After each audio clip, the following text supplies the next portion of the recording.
கங்கை நதி போல் புண்ணிய நதியாம் பம்பையில் நீராடி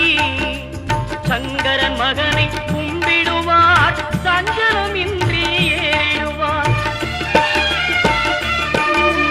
நீலிமலை ஏற்றம் சிவபாலனும் ஏற்றிடுவார் காலமெல்லாம் நமக்கே